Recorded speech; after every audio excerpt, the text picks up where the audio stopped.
Losing for him was already bad, and losing against me was really the worst thing he could have. For him, be second, he was the first of the losers. He just hated that. It was nothing for him but winning.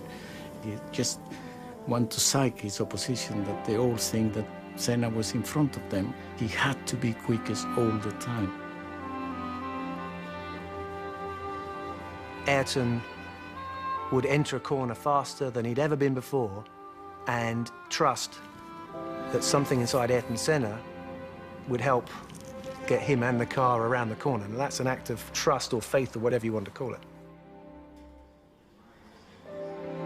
He prepared his chance, but when it was there, he took it. And when you want to correct it, no way. That was a crash, you know. So in the end of the day, when you saw the yellow helmet, you know you're in troubles. I always thought that he was just too intense about winning, and he actually believed that he had a God-given right to win.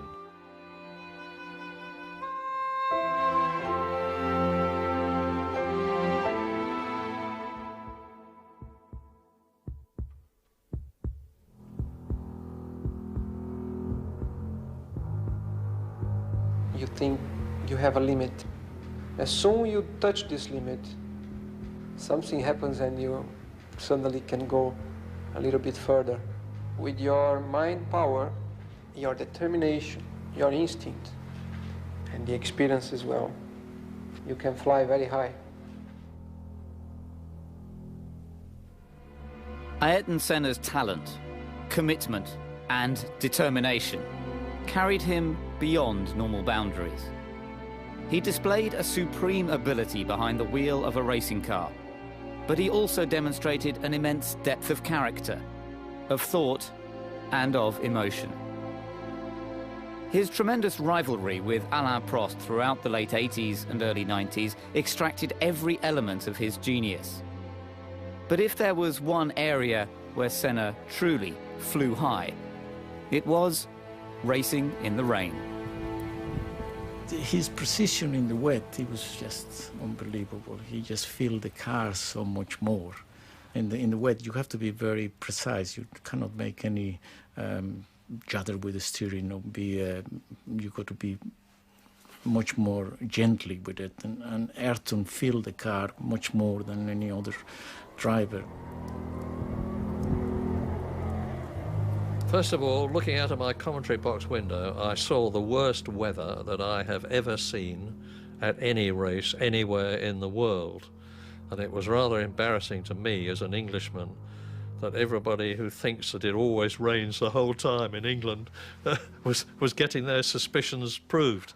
Ayrton was always very, very fast when it was wet. And this day we had a little bit everything for him and a little bit everything against us to look stupid. We employed somebody for the weather forecast, you know, and he was at the airport, close to the track at Donington, and we were in permanent contact with him, you know. So we started the race, and then he was saying to us, I mean, not to me, not to the engineers, that you know, we had a shower and a big shower, so we had a few spots, and then I stopped for the tires, and then we had just a few stops, and then dry, you know. And then every time he was saying something, it was the opposite. And I had the sad record of 7 times changing tires, but 6 times in the wrong way anyway, you know. He was already pissed off anyway all the year about having this engine, this Ford engine in his McLaren, because he wants to fight for the championship, and through the numbers he know that he's not going to fight for the championship.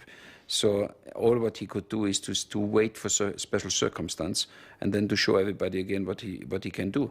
And that was a special circumstance. And all what he wants to do, he puts in his head, in the first lap, he's going to come back first, you know, because he's going to make everybody stupid. And that's exactly what he did. It was making me hold my breath. And I was having a job to get my breath at the best of times. You just thought, well, I can't believe it. I can't believe it. It can't stay like this. It's bound to go off. And there he did, kept going and going and going. Nobody knew where anybody was. I remember the spray as he went. When everyone else was cautiously going around thinking, ooh, I better be careful, he just went, go. And he was off. Gone. He was brilliant, but he knew he could do that. I was there, and it's the other end of the pitch to give the trophy away, and I should have still been in hospital till the following Tuesday with heart problem I had. But when I got onto the podium, you'd forgot all about you were ill. You felt 18 years of age. To see the happy face he'd got, it was unbelievable.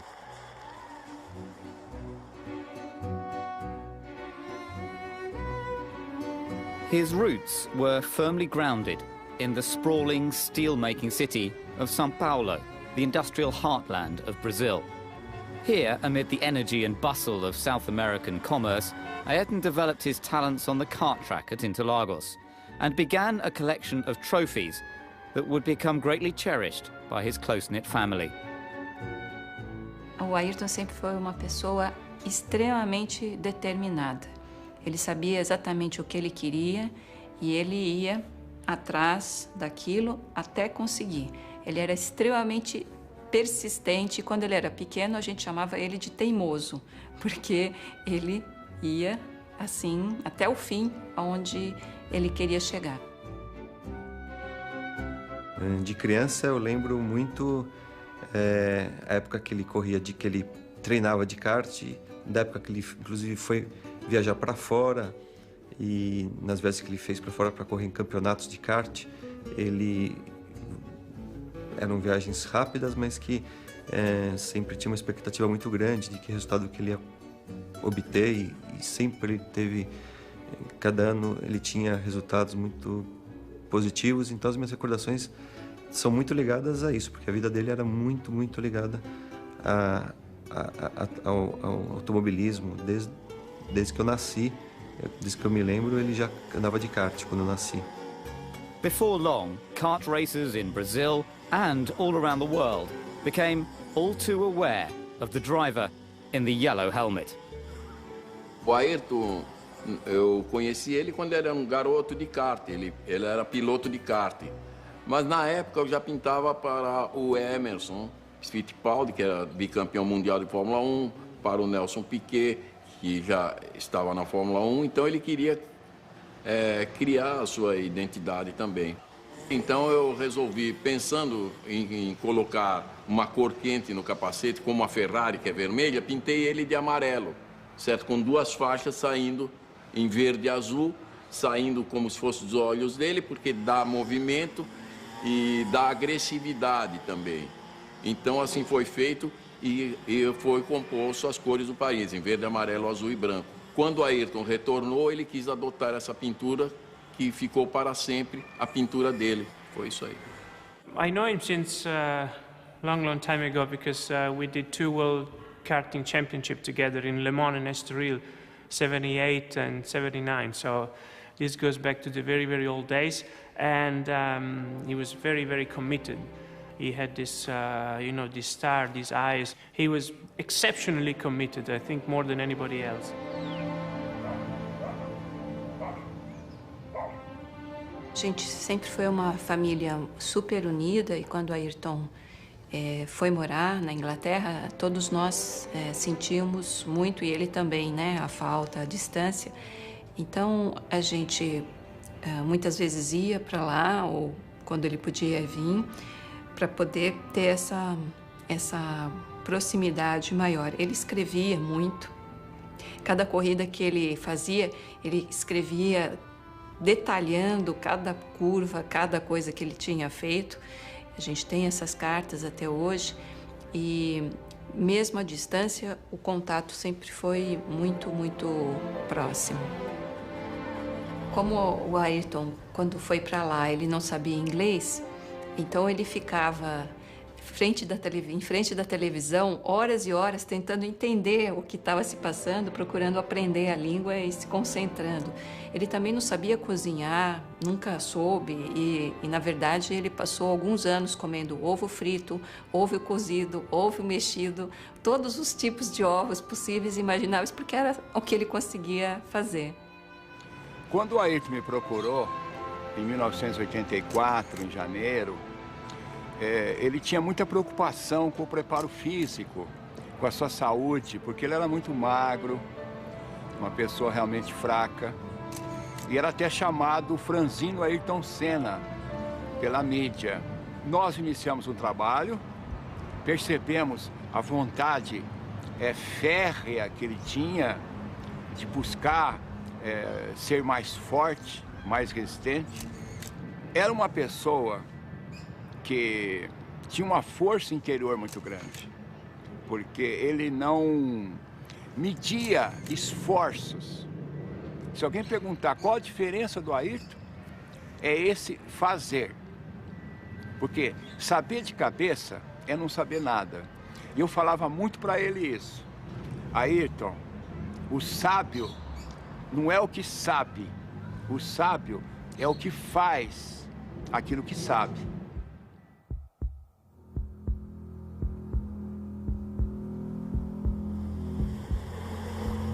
It is not simply a stronger muscle or a better tonus in your muscle, but it's really the power, the strength you get, physically speaking, you know, to your body, but also to your mind.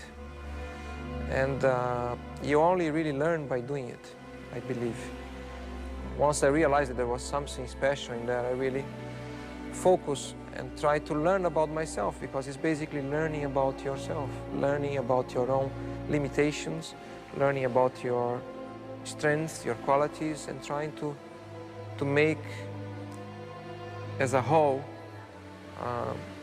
a smoother person. I don't remember exactly, but certainly in 1983, I was very much aware of him in Formula 3 in England, and he was very persistent, about winning. He was very good at that already that early in his career, but very persistent about trying to persuade Patrick and myself to let him test of his first drive in a Grand Prix car, in a Formula 1 car. That first drive came at Donington Park in England, at the wheel of the Williams FW08C, the model of car that had taken Keke Rosberg to victory in Monaco earlier the same year. Ayrton turned up, made himself comfortable in the cockpit, remembered all the instructions about what everything was for in the cockpit.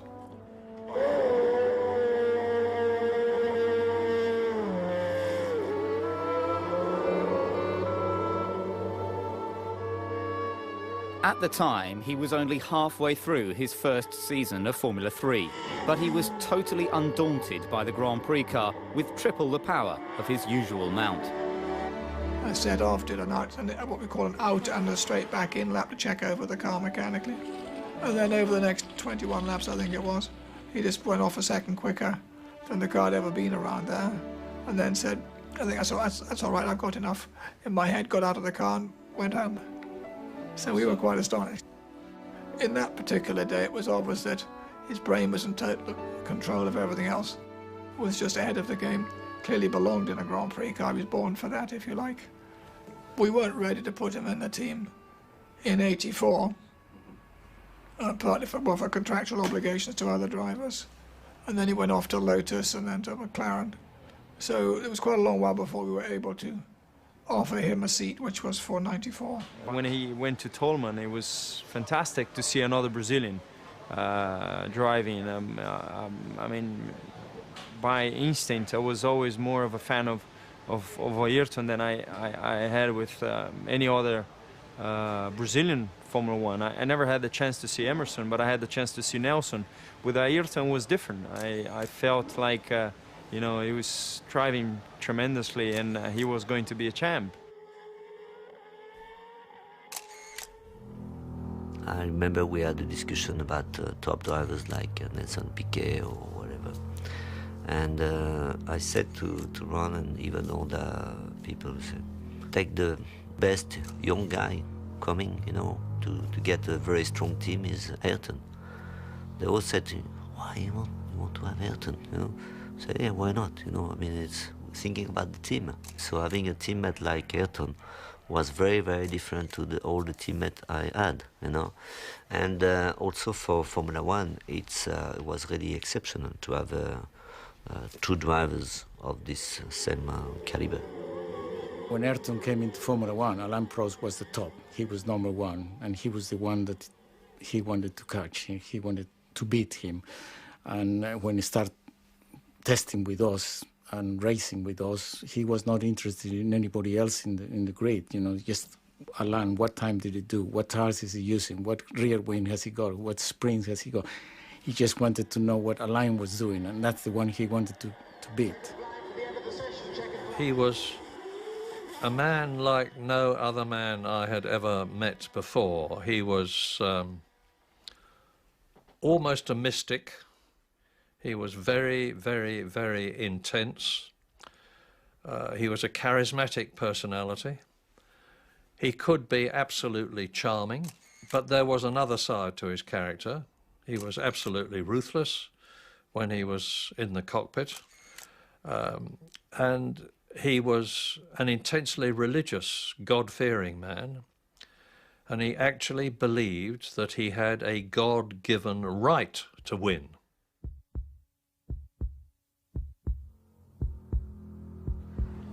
The main thing is to be yourself and not allow people to disturb you, to be different because they want you to be different. You gotta be yourself. Many times it's through a mistake, due to your own personality or your own character or interference that you get on the way, that you learn. And the main thing is to make sure you learn through your mistakes and get better.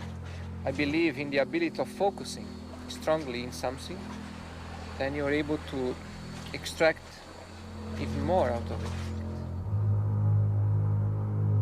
His whole life was concentration for the race or for the championship. He had no family, no children, nothing, you know, so it looks like he was living only for that. Ma durante le corse la cosa più difficile è quella di tenere la concentrazione, essere sempre concentrati, di non avere problemi che possono distogliere l'attenzione ai problemi reali della corsa, essere preparato tecnicamente e sapere cosa fare nel momento migliore e non fare errori né dal punto di vista tecnico né dal punto di vista umano. In the time of the very sophisticated racing cars we had, with skirts and electronic suspensions and all that, where you have to put the car up on the straights and then lower down before the corner. You have to do so many things on the car. Ovviamente qualsiasi pilota che partecipa ad una manifestazione sportiva automobilistica, a prescindere che sia Formula 1 o altre categorie, è esposta a dei rischi. Questi rischi sono considerati, nessuno corre senza utilizzare la testa, perché un pilota senza la testa non ha futuro. Un pilota senza la testa ha una carriera molto breve, perché farà molti incidenti e si farà sicuramente male. Quindi questa è una categoria dove serve essere veloci, performanti, costanti e intelligenti. As a racing driver, one has to be in tune with your emotions, your body, your mind, your psychology, all these things. So I think Ayrton had those qualities in abundance, and he was questioning. He seemed like a driver who was constantly questioning what it was to be a racing driver. Once he get into the concentrate, he didn't feel anymore any pain, he didn't feel anymore any stress, he didn't feel anymore, he was just in another world. As we all been, a kind of, but his one, he was more intensive, he was a step ahead.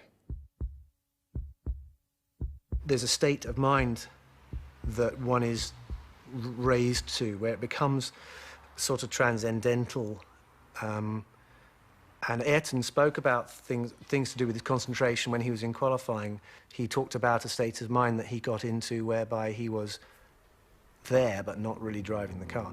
And these are things that speak of his level of concentration that he achieved as a racing driver. You had to do these famous qualifying laps. It was something where you was in the box, you watched still the monitor, you watched your competitors, you had to talk with your engineer, how is the wind, how is the sun, how is the asphalt temperature. And then suddenly the engineer told you, now let's go. That let's go means you had to switch a button and to say, okay, and now I have to be fully concentrate and actually getting into another world where everything start to go in slow motion, because when you do quick lap, you try to see everything in slow motion, to do all the fine things right. And it's a kind of a dream. Everyone who followed Formula One recognized that Senna was the master of qualifying.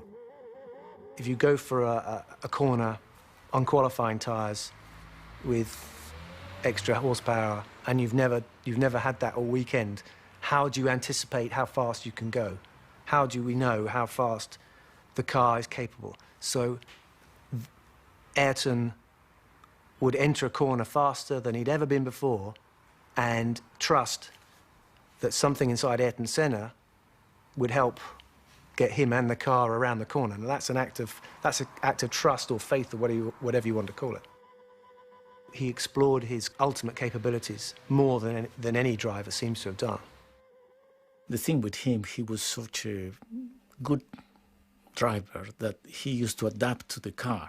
When he couldn't make the car going quicker, you know, he could make quicker a wheelbar or whatever you give him in his hands, he could make it quicker, because he changed the car and he didn't get it to his liking. Then he adapted to the car. How many times you have a car that is perfect how you like it? When you have a car that is perfect, Alain was unbeatable. Alain Prost was really good when the car suited him, but it suited him just a few times, not always. I was doing all the tests, and in winter I was not testing. I was doing all the tests for him, and to set up the car, I don't think he was the best driver, but driving mentally and getting the pole and being quick on one lap, and he was really the best, you know. So I don't think I learned very much, because it's a little bit easier to learn about the car and the way you can improve the car than the mental way, because you cannot change your mental just like this when you decide it, you know. Fórmula 1 tem uma exigência absurda. Não sei se você sabe, o piloto tem uma frequência média de 180 batimentos por minuto. É uma loucura, com picos de 220, 230.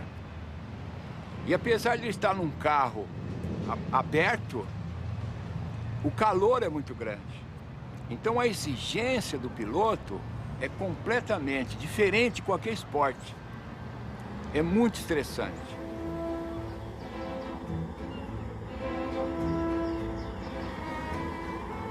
Havia sofrimento, claro. Trabalhávamos a 1h da tarde, que é horário de verão, para pegar o maior calor. Porque para o Ayrton interessava, lá na Fórmula 1, quando a competição era extremamente desgastante. Quanto pior, melhor. Por quê? Porque ele estava muito mais preparado do que as outras pessoas, do que os outros pilotos, que na época não se dedicavam ao trabalho com o corpo, com a mente, com as emoções, com o espírito. Por isso, ele se tornou imbatível. Eu lembro quando começamos com a meditação, ele tinha uma dificuldade muito grande de não pensar. Tinha assim achava terrivelmente difícil fazer isso. No entanto, ele se envolveu tanto com esse processo de meditação que ele conseguiu momentos de uma profundidade mental tão eloquente que atingia níveis inigualáveis de profundidade, que ajudava muito nas tomadas de tempo, ajudava muito nos seus recordes, nas suas vitórias, porque a concentração dele era máxima devido a esse trabalho de meditação, de respiração, de relaxamento. Monaco was a special place for Senna. He shot to fame by nearly winning the race in his debut season and would go on to take victory in the Principality a record 6 times. On his first outing in a McLaren, however, Prost thought he had him on the ropes. In Monaco, where he was not very good into the weekend, was the first Thursday was ahead of him, and Saturday almost the whole day was ahead of him, until the last qualifying lap, where just like this, and he went quick, and he get the pole for just a little bit, but I could not imagine that he could come back just like this, because he was not going that well. And he said in a press conference that he went outside the car and he looked at the car, how the car was behaving on the track, and then realizing what he was doing wrong and what was wrong, came back in the car and drove at the perfection, in a perfect lap. For me, it was very difficult to hear that, In fact, it looks like everybody needed a guy like that, He was different. I was too boring, and he was different.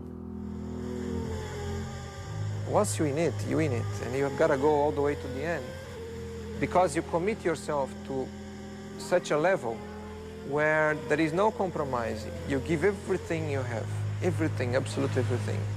And sometimes you find even more, because it requires more if you want still to be ahead, if you want to win. The uncanny will to win that he had, I've never seen it in any other sportsman. I certainly haven't been connected to anybody that had that fear, determination to succeed and to win. It was just, like Alan Prost said, for Ayrton, he is willing to risk that little bit more than any one of us will do. And maybe, for him, be second, he was the first of the losers. He just hated that. It was nothing for him but winning. Losing for him was already bad, and losing against me was really the worst thing he could have. And that's why his whole motivation was to beat me. And I can remember we went to the Bercy karting event, and he was there watching on the big screen Alan Prost driving in the kart. And he never took his eyes off that. And he watched Alan Prost driving a go-kart. He knew that to be world champion, he had to beat a line, because he was #1 at the time. I remember one race, and I think it was the Belgium Grand Prix. Ayrton always used to try so hard in qualify that after qualifying, before he took his overalls, he sit in the corner of the track and he just gets all his adrenaline back. Alain and I were looking at the times, and Alain said, I just can't believe how he could be so quick. Where is he beating me? Anywhere else, but here, I always quick here. How he can be? And then as I look at Ayrton was sitting up in front, and he looked at me and he winked an eye. And I thought that he just felt so satisfied I have beat Alain, and he had recognized that I'm quicker than him. And it was so, for him, that was kind of a stage in his career. And he thought, well, I can now begin to think of being world champion. When Ayrton came along in his footsteps, his approach was in many ways similar. It was cerebral. That means he used his head at all times. But he did so with more dash and determination than you ever saw in Alain. Alain had plenty of determination. He never exposed it. Ayrton, it was all about drive and courage and let's go for it. We'll just leave the rest to me when he was in the car. Formula One drive, all sportsmen are gigantically competitive. They're there to win. And you've got two very different people in Alain Prost, the professor, who was quiet, very quiet. He always spoke very quietly indeed. Very, very smooth, very experienced, up against Senna from South America with a very different temperament. And so it could not have been better from a journalist's point of view or a commentator's point of view. The fact that we were fighting so hard together, we were putting the level of, the performance of the car and the team at a very high level. And if you're talking about the briefings, we were spending 3, 4, 5 hours into the briefing. It was for 2 reasons. The first reason is to improve the car and the team. And the second reason is to be sure that we could not forget something that could suit us or suit me, for example, better than Ayrton, or Ayrton would think of something suit me better than Alain, At the end, it could also become a psychology. If you have a briefing, there's no way that I could go out of the briefing before Ayrton. And Ayrton could not go out of the briefing before me anyway. So we're going out together. I waited for 4.5 hours outside the motorhome while they were having this minute discussion about this and that. And then the door opened and Alain Prost came out. And he came down the steps and I said, Alain, in God's name, what do you talk about in there for 4.5 hours? And he said, oh, Murray, he said, this and that, but I do not like to be the first to leave. The intense nature of the battle between the two McLaren teammates led to a deterioration in their personal relationship. Other teams and drivers were simply not at the same level, so Senna and Prost focused on one another, both in and out of the car. But that was part of the fight we had anyway. Everything was tough. On the track, outside the track, setting up the car, all kind of things was really just at the limit all the time. We also knew that if we were quick and fast and a winning car, that was also because of us, because of the drivers, because we were dominating, Formula One. It's not pretentious to say that.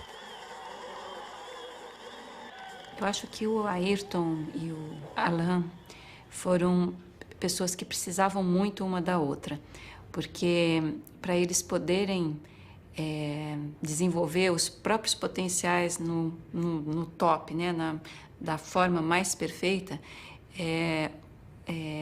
a competição do outro ajudou justamente a chegar nesse desenvolvimento máximo. Acho que o Ayrton não seria o que ele foi sem um Alain Prost. E vice-versa. Acho que o Alain não teria sido o que ele foi sem o Ayrton Senna.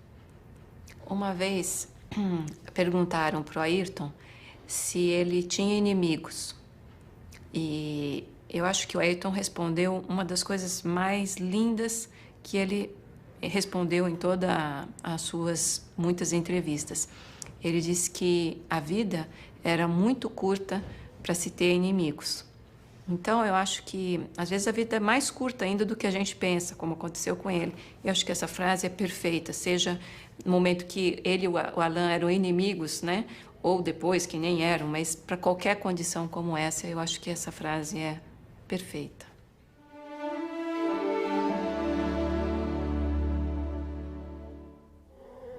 When you are under a lot of pressure, in a critical moment, in a championship or in a particular race, it's the one that can put together the combination between aggressivity and calculating things that will get the best result.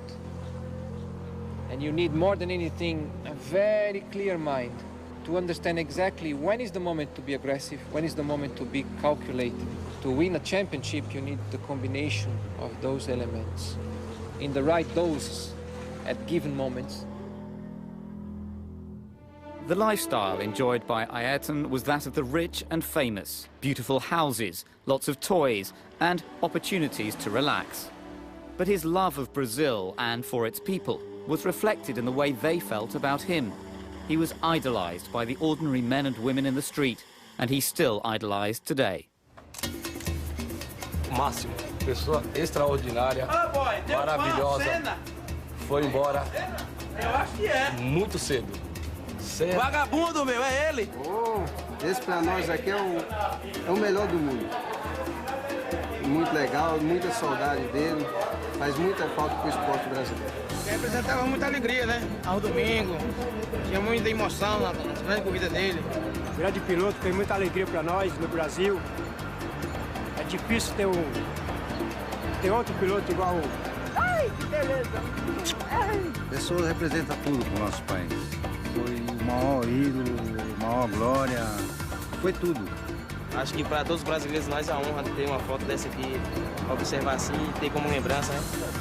Ele para mim ele foi um dos melhores brasileiros do mundo e ele deve ser homenageado por todos porque eu acho que ele foi o melhor, mesmo que ele já tenha ido. Isso aqui representou pra gente os melhores fins de semana aqui do Brasil.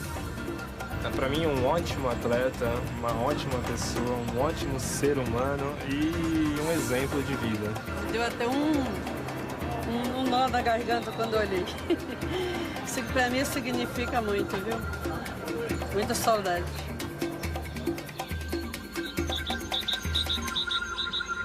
Despite the access that Ayrton had to his own slice of paradise, he was always aware that there were many Brazilians who battled not for world championships, but simply to put food on the table and keep a roof overhead.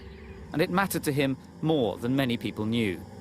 Ich glaube, das war das zweite Jahr, war ich in Brasilien mit ihm dann gefahren und wir sind fast durch diese Favelas, man sieht Favelas, da sieht man diese Armut, oder, auf der anderen Seite und du arbeitest mit jemandem, der mit seinem eigenen Flugzeug und der alles hat und so weiter. Sag ich, wie ist das? Hast du kein Problem? Wie geht es dir, wenn du dieses siehst, oder? Da habe ich gemerkt, jetzt sind wir auf einem anderen Punkt dieser Unterhaltung, oder? Und er hat gesagt, Josef, mich stört das total, diese Korruption, diese Schwierigkeiten, diese Leute. Ich habe wirklich eine Wut oder eine Trauer, wenn ich sehe, wie diese Leute leiden, oder? Aber ich bin noch nicht stark genug, ich bin noch nicht mächtig genug, dass ich was ändern kann, oder? Und da hat sich gezeigt, in welche Richtung dieser Mann eigentlich gehen will, oder? Dieses Rennfahren, dieses schnell zu fahren, dieses an das Limit zu gehen, ist einfach nur eine Brücke oder ein Wagen, ein Fahrzeug gewesen, in diese Richtung, wo er hinkommen wollte, ist. Das ist auch ein Prozess von ihm selber gewesen, wahrscheinlich, oder?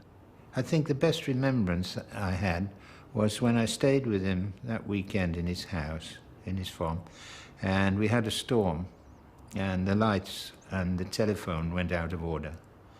And I needed to phone my wife, who was in Scotland.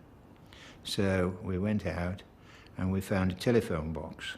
So I phoned my wife, and he went outside. It was dark, and he was standing under a light, a street lamp, and some kids had seen him and recognized him, and by then he had 20 or 30 children around him, and he was chatting to them and signing their autographs, for them.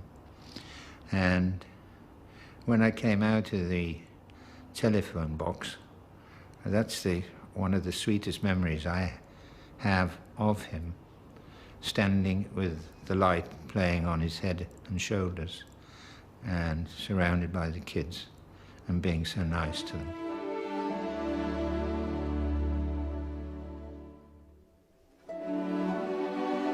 Dois meses antes do acidente, o Ayrton me procurou e disse que ele gostaria de fazer alguma coisa para ajudar crianças e jovens e me pediu para pensar a respeito e a gente voltaria a conversar. Só que essa segunda conversa não pôde acontecer, porque logo depois, 2 meses após isso, já aconteceu o acidente e então minha família e eu decidimos levar adiante essa ideia e plantar essa semente que o Ayrton deixou e foi assim que nasceu o Instituto Ayrton Senna. Dividir, compartilhar uma coisa que ele teve a chance de ter, mas que a maioria das crianças brasileiras não teve, que se chama oportunidade. Oportunidade de ter educação, de ter saúde, de ter futuro e esperança. Ayrton's standout amongst Grand Prix drivers was that he knew there was something outside Formula One. And I think he made that his mission in Formula One to build himself a platform so that he could express how he felt about things to do with humanity, things to do with people. And maybe his approach within Formula One was ruthless sometimes, maybe not humanitarian even, but there's no question that what he felt was a deep empathy with mankind and with the problems in the world. We are made of emotions. We are all looking for emotions, basically. It's only a question of finding the way to experience them. There are many different ways of experiencing emotions. Perhaps one different thing, only that one particular thing that Formula One can provide you is that you know you are always exposed to danger. Danger of getting hurt, danger of dying.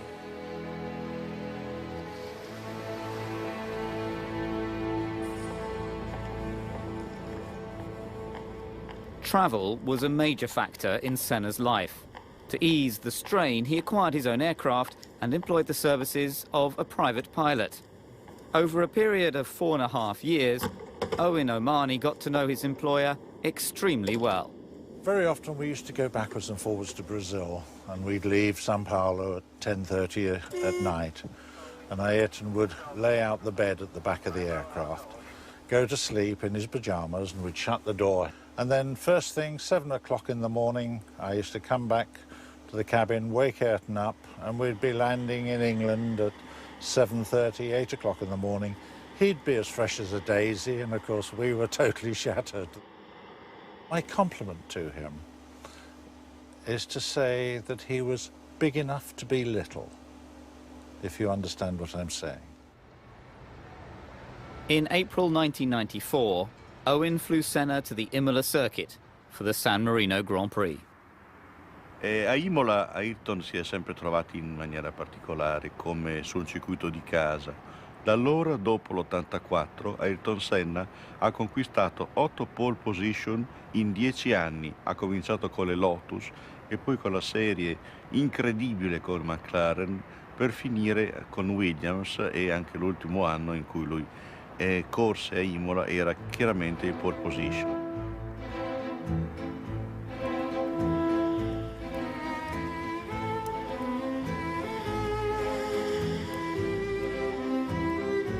Lui era solito scendere non a Imola città, ma soggiornava a Castel San Pietro, dove c'era un albergo che gli piaceva particolarmente, aveva la pista per l'atterraggio dell'elicottero, era particolarmente chiaro. Era l'Hotel Castello dove lui e la sua squadra risiedevano. Era una persona comunque molto semplice, dolce e soprattutto riservato. Infatti chiedeva spesso di mangiare qui da noi nel ristorante, però voleva magari l'ultimo tavolo, quello più nascosto, più diciamo lontano dalle persone. The whole weekend was terrible. I mean, first of all, the accident of Ruben Barrichello. Then the day after, Roland Ratzenberg, and Ayrton only met him the day before, because it was his first Grand Prix. And he was very upset about it. The team manager for Ratzenberger arrived, so I had to tell the team manager what had happened, and Senna was standing alongside me when I did that.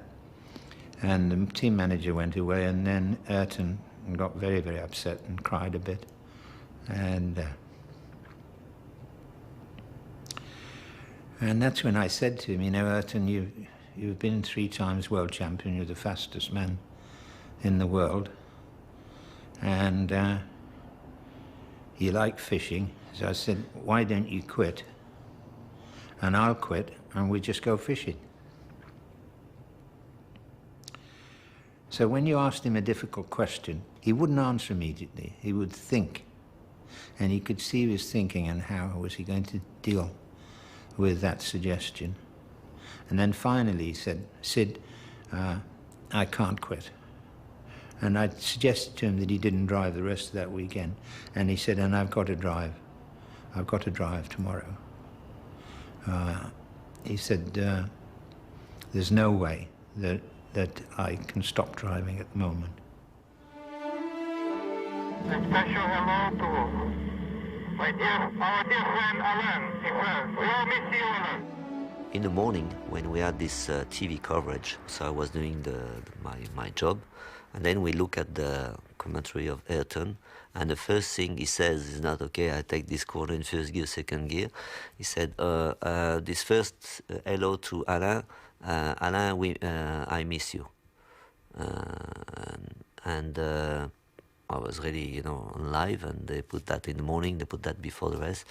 I mean, again, people, so at the end it was like a sort of, all the friendship we had was a little bit hidden, with all the fight we had was really, just, we in the last 2 weeks, we had a sort of, so, that's good, but in a strange way also. The last thing I remember in one life was there, of course, as a Ferrari driver, the Italians have a special way to celebrate you. And when they announced my name, the Italians was jumping and shouting. And I was just in front of his car, and he was in the car, and he looked to me, and he was laughing and things. So you really could see we was friends. It was an honest laugh. He was even happy if something went well for me.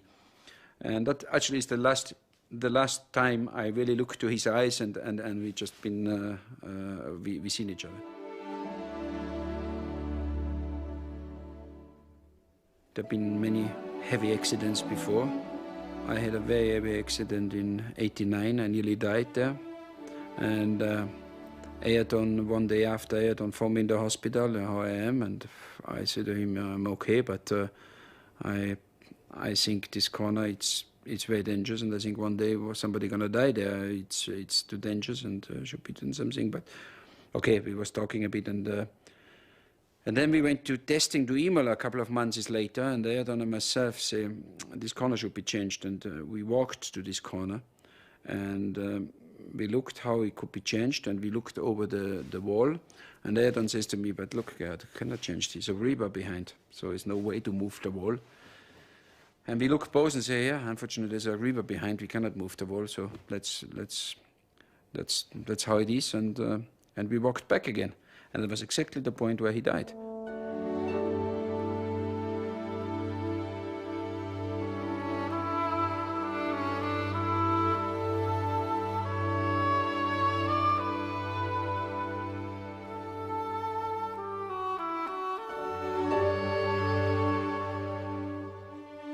It was the worst day in the history of Formula One, because although many drivers were killed in Formula One before Ayrton Senna, none of them were as famous. None of them were respected and idolized worldwide like Senna was. And the impact of Senna's death on Formula One in particular, motor racing in general, and the world at large was like had never happened before, has never happened since, and I pray that it never does happen again. The Imola circuit witnessed the loss of one of the true greats of Formula One, but memories of Senna will never fade, and across the world, his spirit lives on.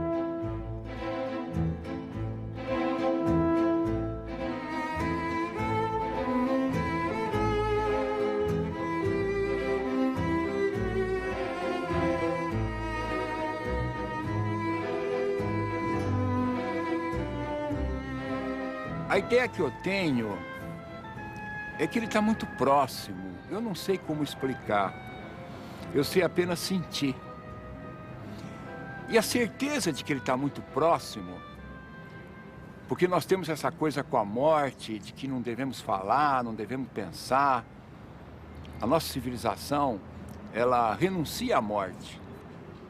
Então, esses 10 anos parece que fica mais profundo, mais intenso, porque vão surgindo coisas no nosso inconsciente, esquecidas da sua meiguice, da sua forma de ser tão simples, que era a coisa que mais me marcou, era o jeito dele, humilde, simples. Uma vez o Ayrton disse que os ricos, as pessoas ricas, não podiam continuar vivendo numa ilha cercada por um mar de miséria, que todos nós respirávamos o mesmo ar e a gente precisava dar uma oportunidade, ao menos uma oportunidade fundamental para as crianças e jovens. Então essa é uma visão que o Ayrton tinha, que eu tenho e nasceu da minha família, como uma educação de valores que respeita a pessoa do outro e pensa que é importante que todos nós possamos ter oportunidades, dar certo, respeitar as pessoas e ser responsáveis, ser corresponsáveis pelo próprio país. Nesses 10 anos de trabalho, nós estamos completando também 10 anos esse ano, nós atendemos a 3.930.000 crianças e jovens em todo o país. If I did the things I did, it's because I had, first of all, a good opportunity in life to grow properly, to live well, live healthy, learn a lot, and I was led at the key moments to the right direction, I believe.